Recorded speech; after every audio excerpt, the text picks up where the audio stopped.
Class का economics assignment solution. ठीक है, जैसा कि मैंने आपको बीए में आप पैटर्न बता दिया था, सेम वही पैटर्न इकोनॉमिक्स में भी है।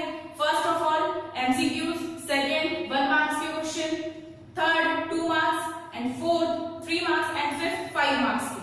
ठीक है, तो सबसे पहले हम स्टार्ट करते हैं एमसीक्यू से।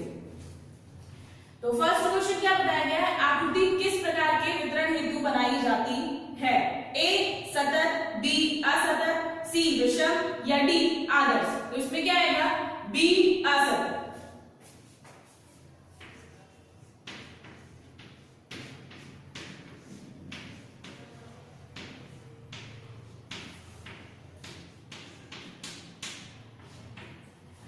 ओके, सेकंड क्वेश्चन क्या बताया गया है, वर्तमान समय में इंटरनेट के लिए कौन सा विधान सत्य है?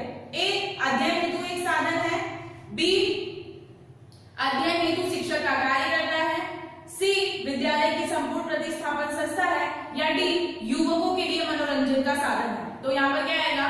डी युवकों के लिए मनोरंजन का साधन है।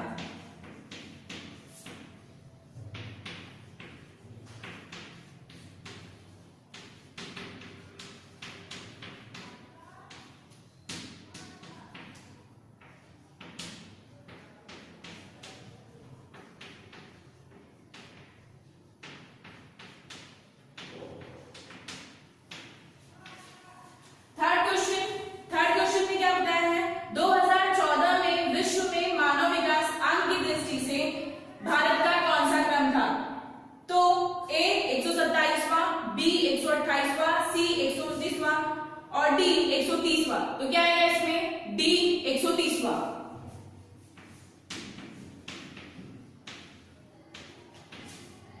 फोर्थ क्वेश्चन, आर्थिक वृद्धि का प्रश्न मुख्य रूप से किन राष्ट्रों के साथ संबंधित है? तो ए विकसित, बी विकासशील, सी पिछड़े या डी तीसरे विश्व के देशों के साथ। तो यहां पर क्या आएगा? ए विकसित।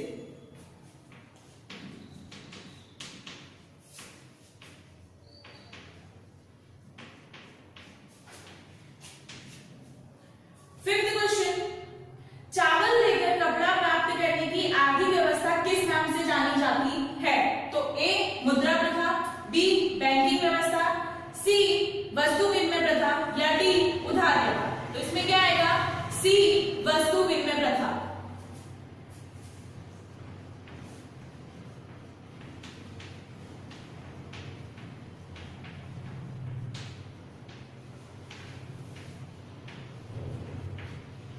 ओके, फिर आता है 7th क्वेश्चन, संस्कृत भाषा में 6th क्वेश्चन आता है, सतत और सर्वग्राही भाव वृद्धि की स्थिति में मुद्रा का मूल्य। तो ए घटता है, बी बढ़ता है, सी स्थिर रहता है या डी नहीं बदलता है। तो इसमें क्या आएगा? मुद्रा का मूल्य क्या होता है? घटता है, मतलब कि ए।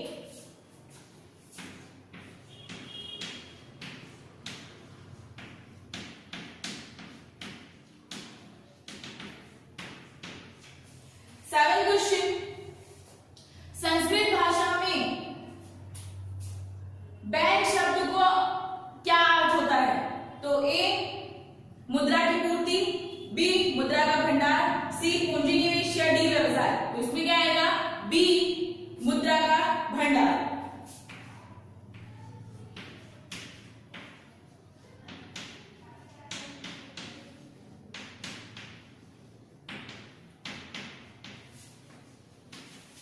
एट क्वेश्चन में क्या बताया गया है, अल्पकालीन ऋण कितने समय के लिए होता है?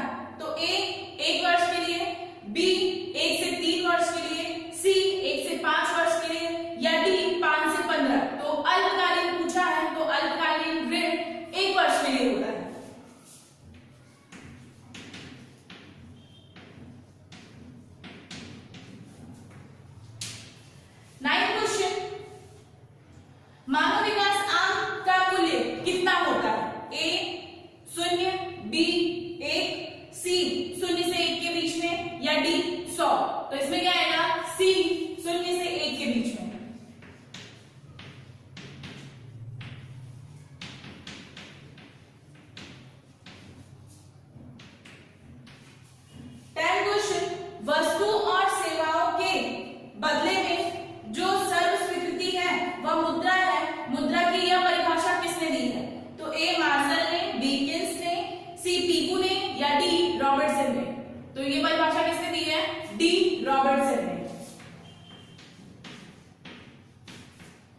भी मुद्रास्फीति के रूप में जाना जाता है। ओके, फिफ्थ, बैंक का अर्थ बताइए। तो बैंकिंग की सेवा प्रदान करने वाली संस्था को बैंक के रूप में जाना जाता है। शॉर्ट क्वेश्चन है तो आपको 1 सेंटेंस में ही कंप्लीट करना है। ओके, सिक्स, मध्यस्थ बैंक का अर्थ बताइए। मध्यस्थ बैंक अर्थात कि देश की सर्वोच्च बैंक जो कि विभिन्न प्रकार के बैंकों पर नियंत्रण रखती है और विभिन्न प्रकार के नियम कानून उसके द्वारा बनाए जाते हैं, उसे मध्यस्थ बैंक के रूप में जाना जाता है। उसके बाद आता है 7, आर्थिक वृद्धि का अर्थ बताइए। आर्थिक वृद्धि अर्थात कि राष्ट्रीय आय में लगातार हो रही वृद्धि और इसके साथ साथ कुल उत्पादन में हुई वृद्धि की दर को आर्थिक वृद्धि के रूप में जाना जाता है। मतलब राष्ट्रीय आय में वृद्धि होती है और कुल उत्पादन में। ओके, उसके बाद आता है 8, जीवन की भौतिक गुणवत्ता का अंक किसने प्रस्तुत किया। तो जीवन की भौतिक गुणवत्ता का अंक डेविस मॉरिस ने प्रस्तुत किया। ओके, 9 क्वेश्चन क्या है, ऊंची प्रति व्यक्ति आय क्या प्रस्तुत करती है। तो ऊंची प्रति व्यक्ति आय आर्थिक विकास प्रस्तुत करती है। उसके बाद 10, 2014 में कितने देशों का अंक एसडीआई द्वारा प्रस्तुत किया गया था। तो 2014 में 188 देशों का अंक एसडीआई के द्वारा प्रस्तुत किया गया था। ओके, ये 1 मार्क्स के क्वेश्चन आपके कंप्लीट। उसके बाद आता है 2 नंबर वाले। तो सबसे पहले क्या बताया गया है, आकृति अर्थात क्या और किस लिए बनाया जाता है। तो आकृति अर्थात सामान्य रूप से विभिन्न प्रकार की अलौकिक सांख्यिकी जानकारी को आकृति या चित्र द्वारा प्रदर्शित किया जाता है, उसे आकृति के रूप में जाना जाता है। और आकृति इसलिए बनाई जाती है ताकि जो अनपढ़ लोग हैं या पढ़े लिखे नहीं हैं वो इजीली उसे समझ सके उस जानकारी को। ओके, सेकंड क्वेश्चन, मुद्रास्फीति के लक्षण बताइए। तो फर्स्ट ऑफ ऑल मुद्रास्फीति के लक्षण, पहला भाव में वृद्धि होती है। सेकंड, अर्थतंत्र के सभी क्षेत्रों में भाव बढ़ते हैं। इसके साथ साथ मुद्रा का मूल्य मतलब कि क्रय शक्ति बढ़ती है। ओके, उसके बाद आता है थर्ड क्वेश्चन, बैंक का उद्भव किस प्रकार से हुआ। तो बैंक का उद्भव किस प्रकार से हुआ, पहले के समय में मुद्रा का लेन देन होता था और इसके साथ साथ मुद्रा की अदला बदली की जाती थी, जिसे बैंक शब्द अस्तित्व में आया और इस प्रकार से बैंक शब्द का उद्भव हुआ। और ये भी मैं बता दूं कि फ्रांस में इसे बैंक के रूप में पहले जाना जाता था। उसके बाद इटली में इसे बैंक का के रूप में जाना जाता है, मतलब कि पूंजी का जत्था। ओके, अब आता है फोर्थ क्वेश्चन, मुद्रा के प्रकार बताइए। तो मुद्रा के कौन कौन से प्रकार हैं। तो पहला वस्तु मुद्रा, पशु मुद्रा, धातु मुद्रा, कागजी मुद्रा, प्लास्टिक मुद्रा इत्यादि। ये सब क्या है, मुद्रा के प्रकार हैं जो अलग अलग तरीके से बांटे गए हैं। उसके बाद भारत मानव विकास के निर्देशांक लिखिए। सॉरी, आर्थिक वृद्धि की परिभाषा लीजिए। आर्थिक वृद्धि अर्थात जैसा कि आपको बता दिया गया है कि सामान्य रूप से राष्ट्रीय आय में हो रही लगातार वृद्धि और इसके साथ साथ कुल उत्पादन में हुई वृद्धि को आर्थिक वृद्धि कहा जाता है। इसके बाद आता है 6th क्वेश्चन, भारत विकास के निर्देशांक, मानव विकास के निर्देशांक बताइए। तो मानव विकास के निर्देशांक में कौन कौन से निर्देशांक आते हैं। तो फर्स्ट अपेक्षित आयु, सेकेंड शिक्षा एंड थर्ड ऊंची जीवन की गुणवत्ता। उसके बाद आता है मध्यस्थ बैंक समझाइए। मध्यस्थ बैंक जैसा कि मैंने आपको बता ही दिया है कि मध्यस्थ बैंक अर्थात ऐसी बैंक जो देश की सर्वोच्च बैंक होती है और इसके द्वारा सभी बैंकों पर नियंत्रण किया जाता है। किस प्रकार से कार्य करना है, कैसे करना है बैंकों को, वो सारा इसके थ्रू बताया जाता है। तो यहाँ पर सभी बैंकों पर इसका नियंत्रण होता है, जिसे मध्यस्थ बैंक के रूप में जाना जाता है। उसके बाद आता है इंटरनेट के उपयोग से संबंधित व्यवस्था। तो इंटरनेट के उपयोग से संबंधित व्यवस्था बहुत सारे हैं। इसके अंतर्गत क्या होता है कि विभिन्न प्रकार से जानकारी प्रस्तुत की जाती है, अलग अलग इंटरनेट के थ्रू जानकारी प्रस्तुत की जाती है। लेकिन कभी कभी ऐसा भी होता है कि इंटरनेट पे कॉपी किसी की नकल दी जाती है, कभी कभी गलत इंफॉर्मेशन भी दी जाती है, जिससे क्या होता है स्टूडेंट पढ़ते हैं और गलत जानकारी प्राप्त करते हैं। तो इस प्रकार से बहुत सारे ऐसे व्यवस्थान हैं जो कि इंटरनेट के अंतर्गत आते हैं। ओके, उसके बाद आता है आकृति के प्रकार बताइए। तो आकृति के विभिन्न प्रकार हैं।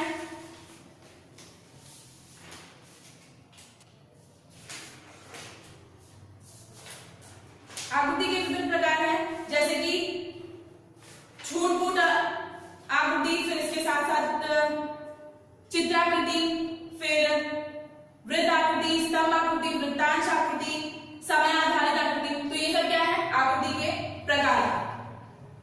उसके बाद आता है जीवन की भौतिक गुणवत्ता के घटक बताइए। तो जीवन की भौतिक गुणवत्ता के कौन कौन से घटक हैं? सबसे पहला शिक्षा, सेकंड बाल मृत्यु दर एंड थर्ड अपेक्षित आयु। ये सब क्या है, जीवन की भौतिक गुणवत्ता के घटक हैं। उसके बाद आता है 3 मार्क्स की क्वेश्चन, जिसमें फर्स्ट आता है मौद्रिक नीति मुद्रास्फीति का अर्थ बताकर उसके कारण बताइए। तो मुद्रास्फीति का अर्थ, जैसा कि मैंने आपको बताया कि लगातार हो रही भाव में वृद्धि, वो मुद्रास्फीति कहलाती है। लेकिन प्रॉपर डेफिनेशन, वस्तु की पूर्ति की तुलना में उनकी अधिक प्रमाण में मांग हो और वह स्थिति मुद्रास्फीति कहलाती है। मतलब कि वस्तु की पूर्ति की तुलना में उसकी मांग अधिक हो तो उसे क्या कहते हैं, मुद्रास्फीति। इसके कौन कौन से कारण हैं? तो पहला, मांग में लगातार वृद्धि होती है, मतलब कि मांग में लगातार वृद्धि होती रहती है क्योंकि पूर्ति प्रॉपर तरीके से, मतलब उसकी पूर्ति नहीं हो पाती और इसके साथ साथ कीमत में जो है वो कमी देखने को मिलती है। तो इससे क्या होता है, मुद्रा की मांग बढ़ती है। खर्च में वृद्धि होती है, विभिन्न प्रकार से ग्राहकों को प्रभावित करने के लिए विभिन्न प्रकार के कार्य किए जाते हैं, विभिन्न प्रकार से फैसिलिटी प्रोवाइड की जाती है ग्राहकों को। तो इसमें क्या होता है, अधिक से अधिक प्रमाण में खर्च देखने को मिलता है। इसके साथ साथ संकट के समय में स्थिरता लाने की व्यवस्था की जाती है। अगर क्या बोलते हैं, किसी प्रकार से कार्य किए जा रहे हैं तो उसमें विभिन्न प्रकार की सुविधाएं दी जाती हैं। नगद रक्षित कोष के अनुपात में परिवर्तन किया जाता है। वैधानिक तरलता का प्रमाण बढ़ता है। खुले बाजार की क्रियाएं ज्यादा से ज्यादा मात्रा में देखने को मिलती हैं। तो ये सारे क्या है, ये सारे मौद्रिक मुद्रास्फीति के कारण है। इन कारणों से मुद्रास्फीति का जो दर है वो बढ़ता है, मतलब कि भाव में वृद्धि देखने को मिलती है। उसके बाद सेकंड आता है मौद्रिक नीति परिणात्मक साधनों को सविस्तार समझाइए। तो मौद्रिक नीति को विभिन्न प्रकार से बताया गया है, लेकिन उसके परिणात्मक साधन भी पूछे गए हैं। तो परिणात्मक साधन अर्थात कि समस्त अर्थतंत्र को एक समान प्रभावित करना और इसके साथ साथ इन साधनों को सामान्य रूप से परिणात्मक साधन के रूप में जाना जाता है। उसमें कौन कौन सी बातों का समावेश होता है? सबसे पहला आता है बैंक दर। तो बैंक दर होता क्या है, जब व्यापारिक बैंक मुद्रा की कमी महसूस करती है तो वे आरबीआई में मुद्रा उधार लेती है और आरबीआई व्यापारिक बैंकों को दीर्घकालीन ऋण की दर से ब्याज देती है। तो इस दर को बैंक दर के रूप में जाना जाता है। मतलब कि जब आरबीआई को जरूरत पड़ती है और व्यापारिक बैंकों को जरूरत पड़ती है तो वो क्या है, उनके द्वारा उसको प्रोवाइड किया जाता है और उसकी जो क्या बोलते हैं दर है ब्याज की, उसे किस दर से जाना जाता है, तो बैंक दर के नाम से जाना जाता है। सेकंड क्या बताया गया है, रेपो रेट और रिजर्व रेपो रेट। तो जब व्यापारिक बैंकों को अति अल्पकालीन यानी कि 1 दिन, 7 दिन या 15 दिन जितने समय के लिए मुद्रा की आवश्यकता होती है तब वह आरबीआई के पास से लेती है और आरबीआई के पास से जब वो लेती है तो उसके आधार पर आरबीआई जो है वो उससे ब्याज की दर लेती है। तो इस दर को रेपो रेट के रूप में जाना जाता है। और सेम इसका उल्टा, मतलब कि यहाँ पर अगर जो कार्य किए जा रहे हैं या फिर क्या बोलते हैं व्यापारिक आरबीआई को जरूरत है तो व्यापारिक बैंकों को आरबीआई को दिया जाता है। तो जब व्यापारिक बैंकों को आरबीआई को दिया जाएगा तो जाहिर सी बात है व्यापारिक बैंकें भी ब्याज की दर लेंगी, तो उस दर को रिवर्स रेपो रेट के रूप में जाना जाता है।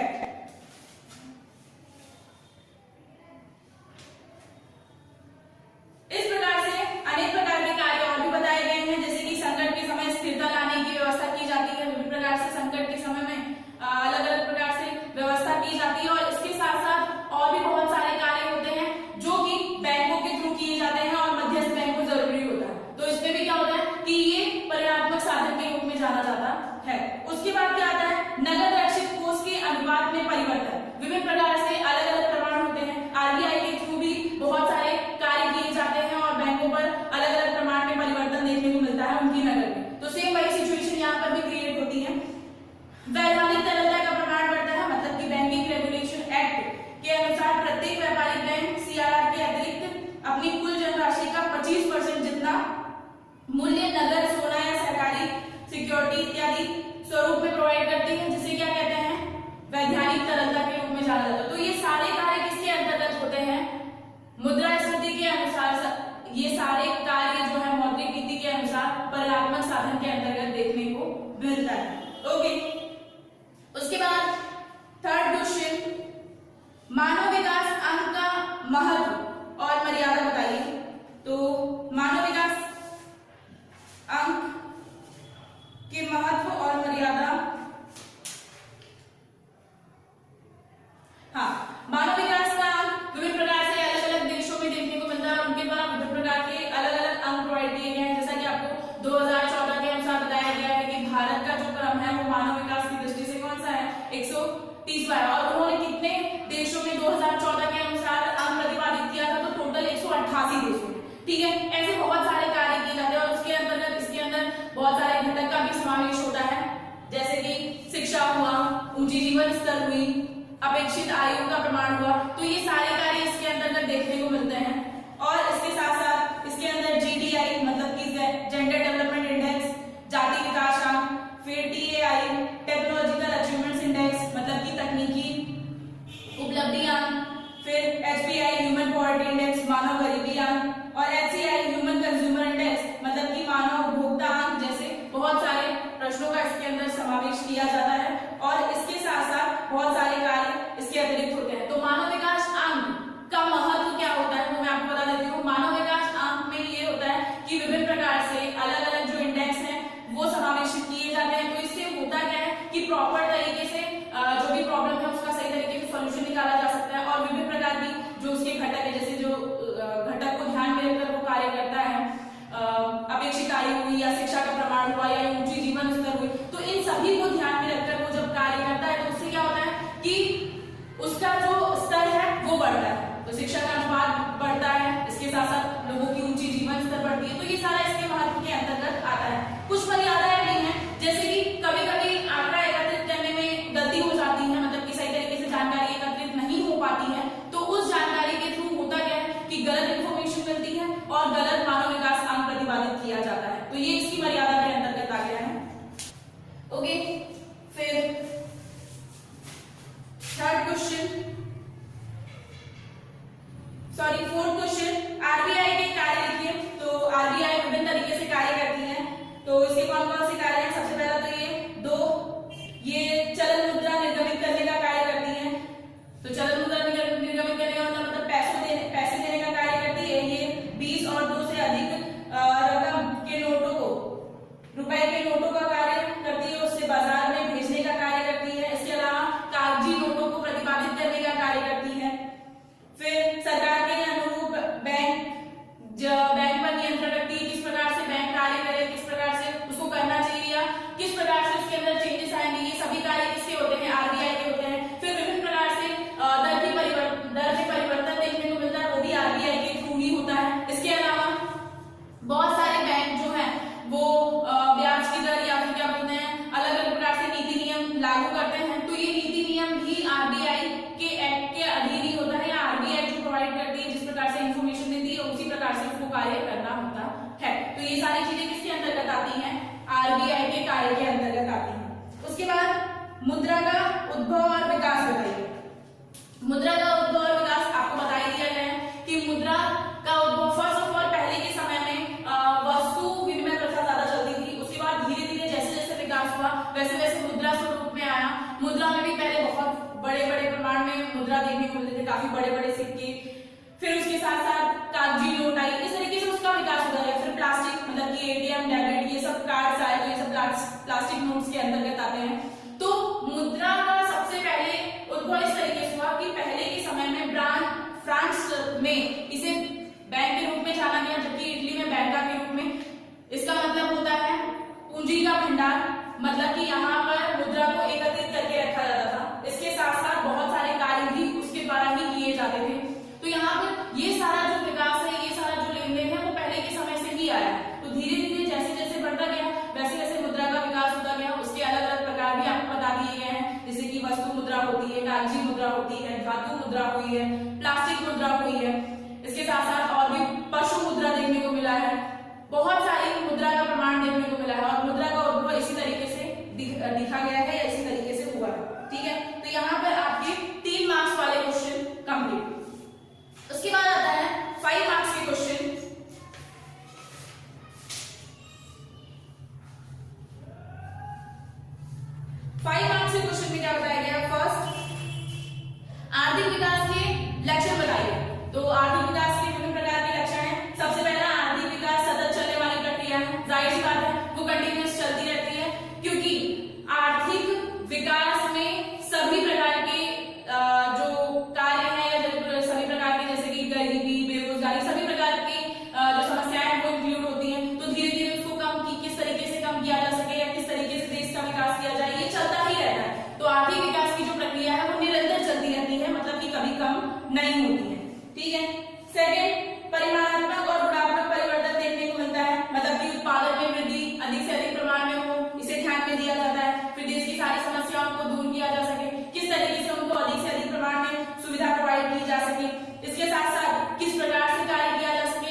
के मापदंड के रूप में कार्य किया जाता है, मतलब कि अलग अलग तरीके से विभिन्न प्रकार से कार्य मुद्रा के होते हैं।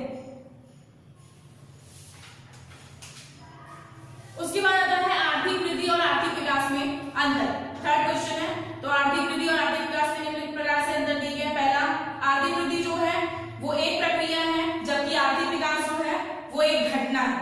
सेकेंड, आर्थिक विकास में परिणात्मक और गुणात्मक दोनों प्रकार के परिवर्तन होते हैं, जबकि आर्थिक वृद्धि में परिमाणात्मक परिवर्तन देखने को मिलता है। आर्थिक विकास को निश्चित रूप से मापने का कार्य कठिन होता है, क्योंकि उसमें बहुत सारी चीजों का समावेश होता है, जबकि आर्थिक वृद्धि इजी तरीके से मापी जा सकती है। फिर आर्थिक विकास विकासशील देशों में देखने को मिलता है और आर्थिक वृद्धि विकसित देशों में देखने को मिलता है। विकास की संकल्पना विस्तृत होती है, क्योंकि इसमें बड़े पैमाने पर समावेश होता है, और आर्थिक वृद्धि का संकल्पना सीमित होती है, क्योंकि छोटे पैमाने पर बात की जाती है। आर्थिक विकास की प्रक्रिया धीमी होती है और आर्थिक वृद्धि की प्रक्रिया तेज होती है। ठीक है, उसके बाद आता है फोर्थ क्वेश्चन, मौद्रिक नीति के गुणात्मक साधन लिखें। तो मौद्रिक नीति के गुणात्मक साधन बहुत सारे हैं, जिसमें सबसे पहला आता है सुरक्षा की आवश्यकता होती है। सेकंड, भोजन की आवश्यकता होती है। थर्ड, ऋण की अधिकतम सीमा। फोर्थ, भेदभाव युक्त ब्याज की दर। इस प्रकार से बहुत सारे जो गुणात्मक परिवर्तन है वो इसके अंदर देखने को मिलते हैं। फिफ्थ क्वेश्चन, जीवन की भौतिक गुणवत्ता में समाहित बातें। तो बहुत सारी बातें समावेशित होती हैं, जैसे कि भोजन, स्वास्थ्य, आवास, कपड़े, शिक्षा, मनोरंजन। तो उसके मुख्य घटक के रूप में जैसा कि मैंने आपको बताया कि 3 घटक समावेशित होते हैं, अपेक्षित आयु, शिक्षा, बाल मृत्यु दर। तो अपेक्षित आयु का प्रमाण बढ़ना चाहिए, बाल मृत्यु दर का प्रमाण घटना चाहिए, और शिक्षा का प्रमाण भी अधिक से अधिक मात्रा में बढ़ना चाहिए। इस प्रकार की बातें ध्यान में रखी जाती हैं। फिर देशों की जनसंख्या को प्राप्त पीने योग्य शुद्ध पानी मिल सके, बाल मृत्यु दर का अनुपात बढ़ सके, ड्रेनेज की सुविधा मिल सके, इसके साथ साथ औसत आयु बढ़ सके। इस प्रकार से बहुत सारे जो कार्य होते हैं वो जीवन की भौतिक गुणवत्ता के अंतर्गत आते हैं। तो यहाँ पर